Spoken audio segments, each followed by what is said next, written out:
there's no avoiding it. We'll get to why your career was so brief. So, um, for me, like, so the July 7 terror attacks in London, like, which obviously brought an end to the character. I mean, I remember that day so vividly because I was working in America at the time at a summer camp, and I remember the news filtering through, and obviously I was over in America with a lot of Brits, and as soon as we heard this news, and we were picking up fragments of information of what had happened in London, and we were all terrified. We had family, we had friends in the local area. We had one landline that we could phone back on. This days before cell phones, so everyone's grouped around this landline trying to reach people.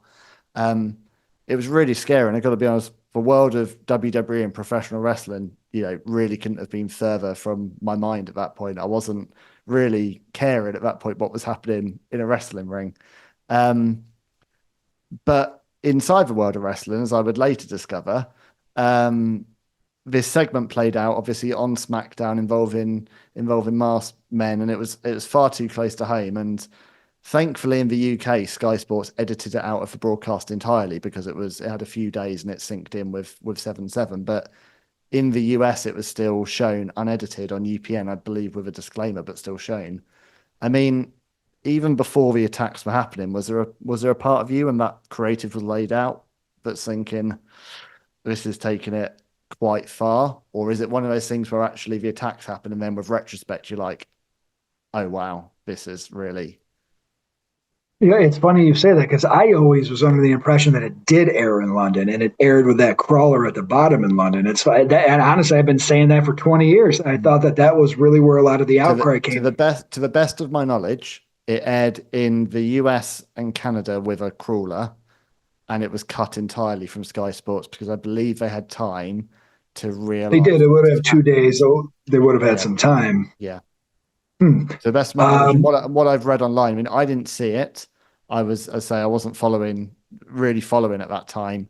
But to the best of my knowledge, I might be wrong, but to the best of my knowledge, I believe Sky Sports managed to intercept it and pull the footage. so it's funny because I had a similar experience with 9/11. I had recently moved to Louisville to be in the OVW training camp or their class on Saturdays, and I was attending University of Louisville. Walking home, and I heard someone say something about a plane hitting the Twin Towers in New York, and it sounded like an accident, and I didn't really understand what was going on. And then I got back to my apartment and turned on the TV, and that's when I really understood the impact. And I was 21 years old at the time, just moved away from home in this strange city by myself.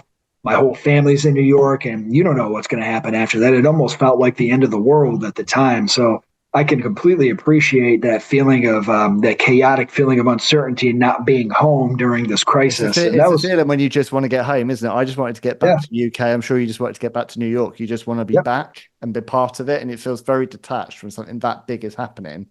And it did. obviously, for me, I was hearing it. I was hearing American media reporting on what was happening in the UK, and all I wanted to hear was BBC. Yeah. To be honest.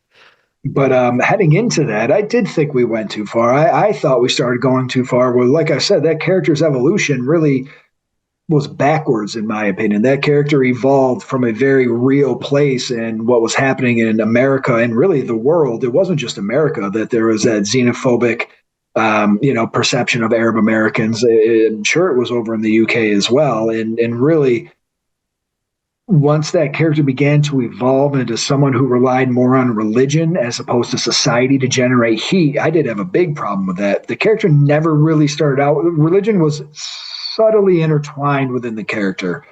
Even in my first promo, I do say praise Allah, but that was really just to establish who that character was and that background. It wasn't really until we got to SmackDown that I felt like we strayed from that societal the anger at society and being disgruntled with what was happening within society, and we started turning more towards religion as being the basis of our anger. And it ultimately culminated with that attack on the internet with the masked men, who I've said before, ironically, were all white. But it really did change the way that character was being represented by the WWE from a third class citizen or a second class citizen to a religious fanatic. And it I didn't think we needed to, because we never lost any heat. It's not like that character wasn't generating heat before we began that slow evolution towards that path. we always had plenty of heat. It happened. It was the way we went, and there was nothing we can do with the London bombing. And once the London bombing happened, it was a very quick decline. But ultimately, I did feel like that character was starting to go too far needlessly, because we were losing that genuine, I want you to be out here, but I want to boo you. And I felt like that was slowly changing into, this is complete and total bullcrap. We don't even want you out here. And that was my feelings on it. And I did vocalize those feelings to the talent, to writing, and to people in the WWE. But, at that point, whatever you tell me to do, I'm going to do it to the best of my ability. And that's what I did. It wasn't the direction I wanted. It was the direction the company went in, and I did it as best as I could. But we did go too far. And that character, like I've said before, would never work on television, nor should it.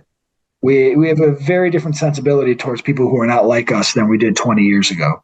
And ultimately, the things that we might have looked at from a more humorous perspective or a more cartoonish perspective, it created such a warped perception for people who weren't in the know that it was unfair to the people that we were doing it to. And I think that's why society began to change. I mean, it wasn't like this was entertainment anymore. This was what was really happening. And this was a very real issue. And the London bombing was a very real occurrence. And it was insensitive to the people who had to suffer through that to portray it as a cartoony character. It wasn't a character anymore.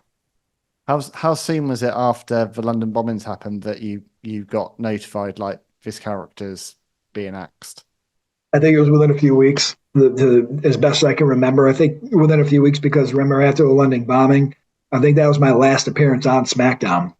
I think it was pretty immediate. And then it was what are we going to do? What are we going to change? Ultimately, there was just nothing that was going to satisfy the public's opinion about what had happened and the way that character had represented what had happened on the same day, because it was Thursday and the London bombing was Thursday. And it was pretty quick after that. And I think maybe I hung around with the WWE for like a month, maybe a month or two before they told me the character was going to be completely taken off television. We had the match in Buffalo with the Undertaker, and that was it. Yeah, I mean, as being written out storylines go, I mean, yours was pretty definitive, kind of last ride through a giant hole by the Undertaker. I mean, I guess if you got to go, it's not a bad way to go, is it? It's a good way to go, isn't it? Yeah, very cinematic. One of the greatest of all time. Yeah, very, very cinematic. Very cool work with Undertaker. He was fantastic. And I really couldn't have asked for a better ending. Not that I wanted my career to end, but if it was going to end, like you said, what a way to go with the top heel, babyface, top heel or babyface. He could be the top at whatever he did.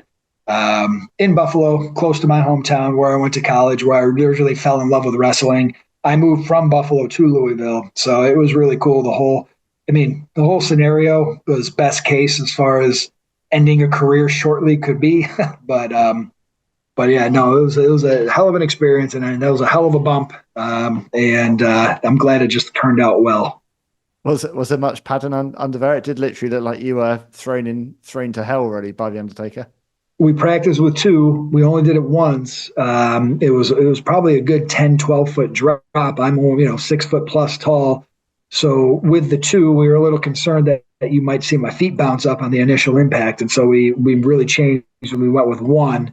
And if you watch, you can see I posted up on him pretty good. I got pretty high up. The Undertaker is legitimately almost 7 feet tall. So, my butt was at least 7 feet in the air. So when I'm entering the hole in the stage, instead of coming flat like you would hope, I'm actually more at a diagonal coming in, and we only had one crash pad. So it was probably between his height and the space and the stage, probably a good 12-foot drop, if not more. And I landed really hard on my neck. I was hurting for a very long time after that. And I hit so hard that I flipped over and ended up landing on my feet.